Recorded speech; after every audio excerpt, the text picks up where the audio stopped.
still haven't figured out what I paid $500 for. They're really nice and innocent, but terribly trained, and it smells like cheese, like blue cheese. It's so disgusting. After a disastrous flight on Iraqi Airways, I had high hopes that FlyErbil, the de facto national airline of Kurdistan, would deliver a better experience.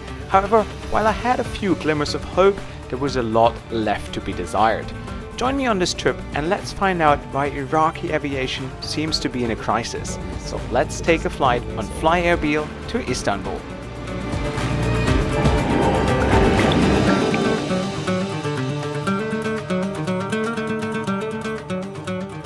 Guys, a beautiful good morning from Erbil, the capital of Kurdistan, where I spent the past 4 days exploring the region, which is, to my surprise, a lot more developed and progressive than its neighbors like Turkey, Iran or Iraq. So which also means I have a lot of high expectations flying FlyErbil, the national airline, the de facto national airline of Kurdistan. And I'm again here with my brother from another mother, Shayan, who was taking me around the country. An amazing friend of mine, but also a great guide. So if you ever happen to come to Kurdistan, Iraq, or anywhere, he is the man. He's going to take you on a tour. He's going to tell you all you need to know. And I'm just going to put your WhatsApp and your email and your Instagram in there. And he's also single, so please drop into his DMs, ladies. What do you think of your national carrier? Well, that's the reason you're here. I've never been flying. I hope that it's gonna be okay. I hope it's gonna be all right. Let's see what's gonna happen. Huh? All right. Next stop, Erbil International Airport.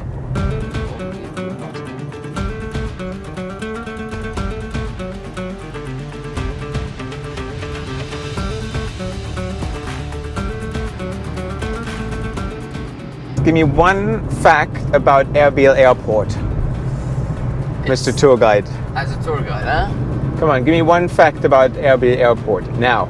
It's one of the safest airport in the world. That is like every F geek is like cringing right now hearing that comment. But thank you very much. It's the effort that counts, right?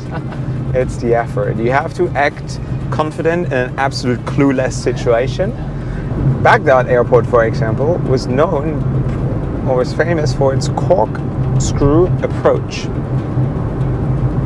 So back in the days when it was still a hot place, safety-wise, they would do a corkscrew approach. Oh yeah, so that's true. Rapid descent. Yeah. This man is a legend. I love him. My brother from another mother. Are you gonna marry my sister? I'd love to. Inshallah. Inshallah. Oh dear.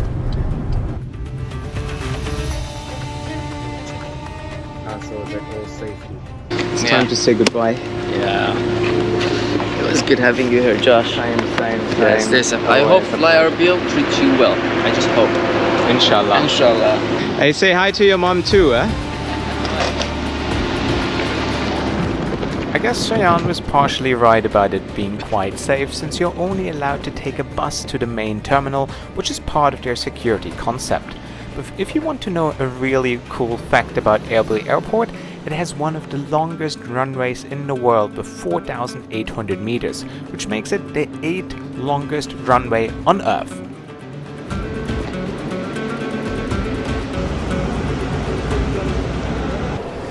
So guys, and here we are right at the check-in counter, and after the tragedy and disaster Iraqi Airways was, let's hope that FlyErbil is able to restore faith in Iraqi aviation. So let's check in for our flight to Istanbul.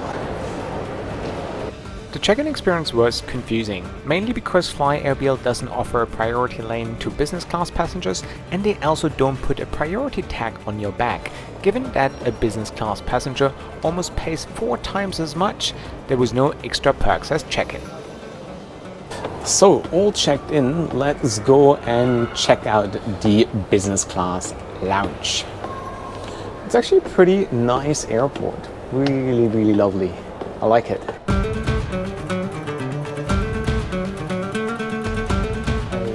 Is this the FlyErbil lounge? They don't have lounge. They don't have a lounge? Because they don't have contract with this lounge. Ah, right. All the airlines, Huh. the lounge belongs to the airlines. Ah, But okay. this lounge is a company, contract with the airlines. So they don't have a lounge at their own airport? They don't have. Okay, no, much There is appreciated. a second option, pay. Huh. You can pay. Ah, and how For much is any it? flight. Yeah. $40. $40, right? Okay. Yeah. No, interesting. Okay, thank you very much. Have a safe flight. Yeah, thank you. Goodbye, goodbye. Well, you guys all saw that, and quite frankly, dear FlyErbil, not offering lounge access at your home airport, your home turf, considering also the steep ticket price of $500, that is quite embarrassing, guys. I think you should all come together at FlyErbil and sort this out, because it makes you look extremely cheap, stingy, it devalues the product as well, and it is not something that you can get away with it. So I hope you're working on a solution, but that was quite frankly very, very disappointing.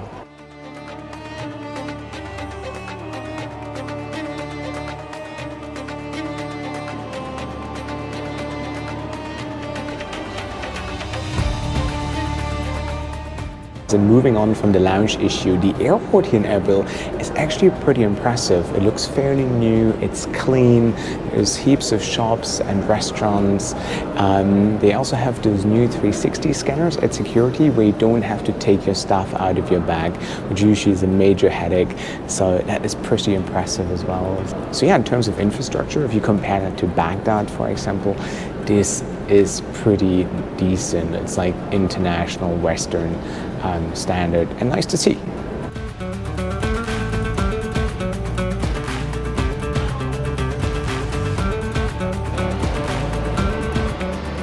So guys, it's 5 p.m. and one important part is missing, and that's the aircraft. I was supposed to be on board already 10 minutes ago. However, the plane is still airborne because it's coming in from Cologne, but just checking flight radar, it's half an hour late, so it means it lands here at 5:30. 5:30 is also our estimated departure time. However, there is no communication from the airline, neither is there anything on those departure boards, so we left pretty clueless. So in terms of the ground experience, FlyErbil was quite of a disappointment, but I have high hopes that it might be better on board in terms of service, food, the soft product. Why do I have such high expectations? Because spending the last couple of days in Kurdistan and Erbil especially, I was like so surprised and impressed how well they're doing. There's so much construction going on, development, people are extremely nice, things are functioning here, it's clean. It is what Kurdistan always used to be, quite of a success story as this little autonomous region that has been bullied for the longest time, but they always succeed, and they're doing pretty well in an area that is not the most peaceful at times, plenty of wars, ISIS, the struggle was quite intense, but they seem to be doing really, really well, and that's nice to see. So I thought this is going to reflect on the airline as well, but so far it doesn't look like it. But as I said, I hope I'm going to be pleasantly surprised once I am on board. But we don't know, we'll see. And there is our Airbus A320 of FlyErbil with a slight delay of almost 1 hour. However, we then started boarding, and once again there is no advantage given to business class passengers, which means no priority boarding, which is usually the norm. So I'm still wondering what I actually paid all this money for. But perhaps champagne and caviar is waiting for us on board, so let's stay hopeful. So with a 2-hour delay we are finally boarding. Hey, how are you? We have the second row. To my surprise, they didn't even have a proper business class seat. In fact, this was an old Indigo budget carrier configuration, and despite it being super dirty, the only perk that I think I paid for is a blocked middle seat at this point. So guys, and here we are. Welcome aboard this $500 business class. I still haven't figured out what I paid $500 for. Since there's no lounge access, it's not a dedicated business class seat. Perhaps they serve caviar on this flight, then I would definitely be a happy customer by the end of the flight. But the F-geeks probably recognize it. This is an old Indigo plane. Indigo, for those who don't know, is the biggest budget airline in the world, based in India. I had plenty of Indigo flights in my life, and if there's one thing that I always remember about Indigo, that is a budget airline with very little legroom, as you can see. So yeah, we were off to a very interesting start. However, there's one thing I really liked. It is the crew. They're very lovely, they're very kind, so that has been a positive thing so far. So now let's see what's going to happen in the next 2.5 hours. So guys, some quite interesting facts about the plane that we are sitting in, which is 20 years old. It was originally delivered to Atlas Jet in Turkey 2005, flew then for Saudi, Jetstar Asia, Wow Air, Indigo in 2016, then BH Balkan Holiday Airlines, never heard of them, then SpiceJet, and then KURDISTAN Airlines, and since last year for FlyErbil. Today's video is sponsored by Surfshark VPN, my travel companion for the past 5 years. So let me give you a few good reasons why you should get Surfshark VPN as well. By using Surfshark VPN, you get around online censorship. Whether you want to access TikTok in India, make video calls in the Middle East, or use Instagram in Russia, and all this while protecting your online identity, especially when using public Wi-Fi. My favorite perk? Finding cheaper flight deals by changing my location using a VPN, and I'm also able to access different Netflix libraries or watch the highlights of my favorite football team by getting around geolocation blocking. By clicking the link in the description box below or using the code word Josh Cahill, you will get 4 additional months for free. And if you sit comfortably in front of your TV, just scan this QR code here and it takes you right to the offer. Now let's go back to the review. We then pushed back and the crew offered a welcome drink and I was given a hot towel. It started to feel a little bit like premium economy.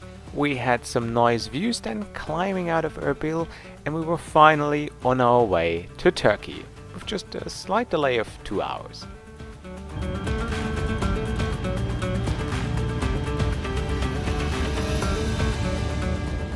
So guys, a good half an hour into the flight, I have 2 hot meals in front of me, $300 worth of food, because that's the only difference between economy and business class. Since the seat is identical, there's no priority boarding, there's no lounge. The only difference is that in economy class you get a lunchbox. Here in business class you get a proper meal. But also the crew, they're really nice and innocent, but terribly trained. So obviously there was no menus here, so the crew came around and asked me, what do you want to have? Oh, sorry. No, I'm all good. Thank you very much. So yeah, instead of so since there were no menus, she asked me whether I want to have beef or chicken. And I said, what comes with the beef? Is it rice, potato, noodles? And she said, I don't know. So if you don't have menus and you're offering me 2 dishes, at least familiarize yourself with them. But yeah, now I have it right in front of me. I'm gonna give it a try, so let's see what it tastes like.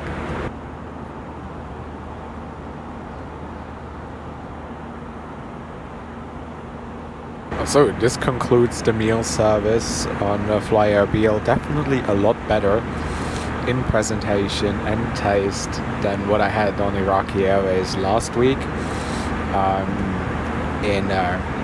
It was edible, it was good, but it definitely wasn't worth the price spent on this ticket, because that's the only difference between economy class and business, minus the hot towel. So yeah, still don't really know what I paid so much money for. I also included a quick visit to the loo for review, and it wasn't anything that I haven't seen before. It was though exclusively reserved for me since I'm the only business class passenger, so I guess I get a bit of my investment back. So it's time for dessert and coffee, and look me, a fake Snickers bar. That is pretty unique. It's not Snickers, it's look me. Other than that, a lovely dessert, at least in presentation, fruits, a coffee, and a very lovely crew. You know, they're so innocent, or she is, but she's trying really hard to make this a great flight with the resources that she has. So that's what's always very important, and it's the human factor, right, that matters the most, even though this is an embarrassing product, right, given the price that they charge. But she is, I mean, she definitely needs a bit of training, but she's really trying hard, and that is something that I appreciate. All right, should we try this fake Snickers bar? I don't think so. But this one looks pretty good, so let's dig in. That dessert actually is pretty amazing, but I'm not a huge fan of like chocolate. It's like too rich, but for those that do, this is actually pretty nice.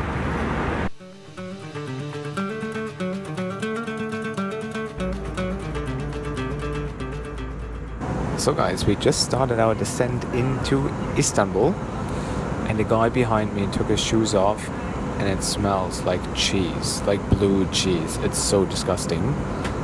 Why do you do that? If you know that you have stinky feet, why would you take your shoes off on a full flight? That is suicide. Total gas chamber in here. Ugh, so gross. And I have like a very sensitive nose. It's not fun, guys. It's not fun.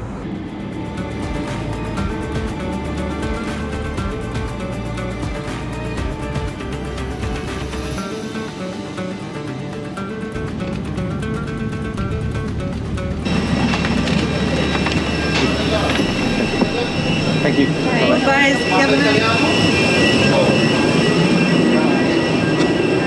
So here we are. Welcome to Istanbul. Let's collect our bag and then let's head to the hotel, and then I give you a full summary. That is something I absolutely hate about Istanbul airport. It's just so big.